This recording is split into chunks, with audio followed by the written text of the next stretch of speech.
Assalamualaikum warahmatullahi wabarakatuh. Kami dari kelompok 4 akan mempresentasikan hasil diskusi kami mengenai pengembangan ide penelitian.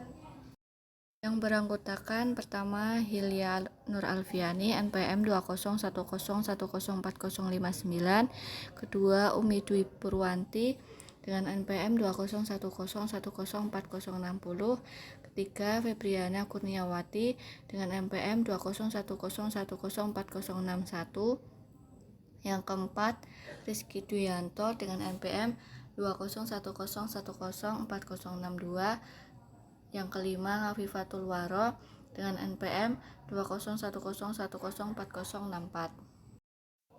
Urutan penelitian yang pertama dimulai dari identifikasi area yang luas. Identifikasi ini mempersempit fokus dari akuntansi seperti akuntansi keuangan, akuntansi manajemen, dan sebagainya. Yang kedua, pilih topik. Spesifikasi subbidang yang lebih ketat yang dapat dimodifikasi sesuai dengan perkembangannya. Yang ketiga, putuskan pendekatan.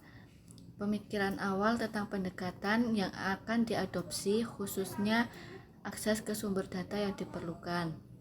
Kemudian merumuskan rencana, yaitu menentukan tonggak dan target secara jelas agar penelitian dapat berkembang. Yang kelima, mengumpulkan informasi, yaitu dengan melakukan pengumpulan data secara tepat dan aman. Yang keenam, analisis data. Metode analisis data dan persyaratan perangkat lunak harus terlihat pada proses awal penelitian.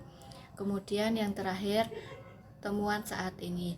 Temuan awal biasanya akan dipresentasikan pada lokakarya, seminar universitas, dan konferensi spesialis. Munculnya topik penelitian, yaitu dengan memilih topik penelitian yang menarik bagi peneliti dan supervisor, di mana proyek berkontribusi pada kualifikasi doktoral, dan juga topik harus membangkitkan antusiasme pada peneliti di awal. Sumber topik yang paling umum yaitu yang pertama, tentang masalah di tempat kerja, masalah atau implikasi yang terlihat di koran atau televisi, ataupun presentasi konferensi. Kemudian ada kertas kerja dan tesis, minimal 2 tahun dari publikasi. Lalu buku teks yang berhubungan dengan manajemen. Kemudian ada review artikel serta analisis literatur di area tertentu.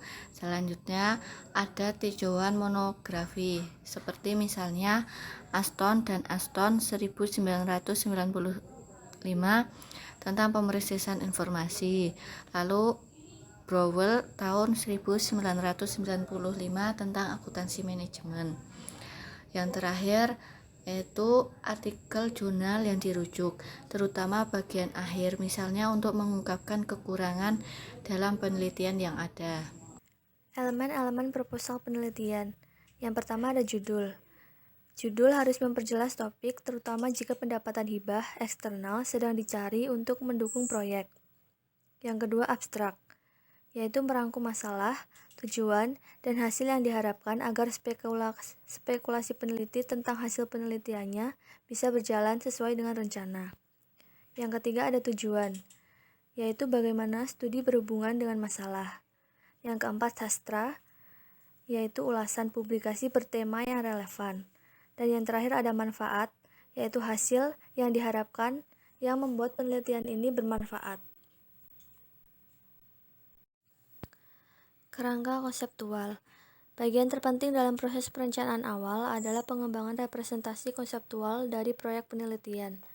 Hal ini berfungsi untuk memperjelas hubungan penting, juga kebutuhan untuk mendukung teori, variabel penjelas, dan intervensi serta demonstrasi sebab akibat. Variabel independen atau variabel mandiri berpengaruh terhadap perubahan, juga munculnya variabel dependen atau yang disebut juga dengan variabel tergantung atau terikat. Selanjutnya, struktur DNA mengenai pengembangan teori baru. James D. Watson pada tahun 1968 lewat bukunya The Double Helix memberikan deskripsi yang brilian tentang proses penemuan yang menarik dalam penelitian ilmiah. Bahkan jika pendekatan yang diadopsi agar tidak ortodoks, mulai dari pengembangan teori dan pemodelan yang konseptual, yaitu dari deduksi sistematis berdasarkan temuan empiris orang lain. Kemudian dilakukan dalam lingkungan kompetitif. Pada dasarnya, sebuah penelitian pengembangan model sesuai dengan semua bukti yang tersedia dari berbagai temuan empiris orang lain seperti karya Linus Pauling di Amerika Serikat yang menyarankan bahwa DNA juga memiliki struktur helix. Ernest Chargaff menghasilkan bukti penting tentang rasio basa penyusun, dan saran dari rekan ahli kimia struktural menyarankan bahwa formulasi buku teks normal dari basis AT, GC tidak benar. Jadi, implikasi yang lebih umum bagi peneliti adalah kewaspadaan konstan dan sikap mempertanyakan terhadap karya orang lain dan publikasi yang ada. Masalah Bradman mengenai pengembangan strategi baru. Bradman adalah sebuah fenomena aneh dan membatasi dominasinya menjadi pertanyaan mendesak bagi Kapten Inggris. The Bradman Problem ini menyajikan pertanyaan penelitian yang menarik, menyelidiki sejumlah alternatif yang mungkin memberikan solusi yang berhasil, seperti 1. Mengubah kondisi bermain, 2. Mengubah aturan main, 3. Mengganti bowling, 4. Mengubah penempatan bidang, dan yang terakhir memperkenalkan serangan body line. Yang selanjutnya adalah akuntansi manajemen strategis. Nah, di lingkungan akuntansi, kita mengamati kemudian mengidentifikasi, definisi, dan solusi untuk masalah bisnis, praktis, kemudian solusi yang memerlukan spesifikasi, hati-hati dari pertanyaan penelitian-penelitian, kemudian ada pengembangan hipotesis dan strategi implementasi alternatif. Nah, di sini John Harvey dan Jones itu merinci pendekatan terhadap penyelidikan masalah praktis dalam situasi bisnis nyata. Nah, aktivitas itu dianggap sesuai bentuk penelitian tindakan. Inti dari model ini itu adalah spesifikasi pertanyaan penelitian mendasar yang didasarkan pada analisis laporan keuangan yang dipublikasi dan pengamatan empiris terhadap situasi tersebut. Pendekatan menurut Harvey Jones itu ada beberapa bagian. Yang pertama itu ada data bersejarah.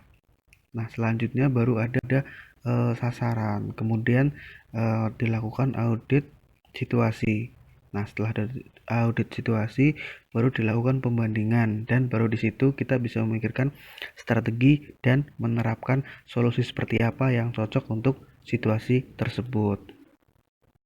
Yang selanjutnya adalah akuntansi manajemen strategis. Nah, di lingkungan akuntansi, kita mengamati kemudian mengidentifikasi, definisi, dan solusi untuk masalah bisnis, praktis, kemudian solusi yang memerlukan spesifikasi, hati-hati dari pertanyaan penelitian-penelitian, kemudian ada pengembangan hipotesis dan strategi implementasi alternatif.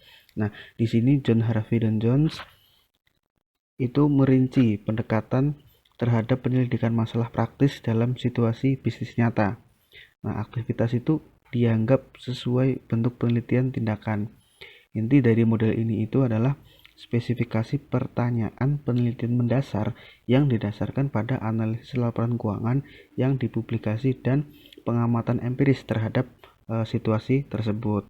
Pendekatan menurut Harvey Jones itu ada beberapa bagian. Yang pertama itu ada data bersejarah. Nah, selanjutnya baru ada sasaran. Kemudian dilakukan audit situasi. Nah, setelah audit situasi baru dilakukan pembandingan, dan baru di situ kita bisa memikirkan strategi dan menerapkan solusi seperti apa yang cocok untuk situasi tersebut. Jadi, simpulan dari pembahasan di atas, di sini jelas kita memiliki pendekatan yang sistematis, hampir strategis, namun relatif sedikit bergantung pada teori. Kemudian untuk urutan penelitian, positifis yang diterima menawarkan kesamaan yang besar, kecuali pada tahap persiapan yang jauh lebih luas sedang diambil, yang jarang dibatasi pada pertimbangan satu kasus.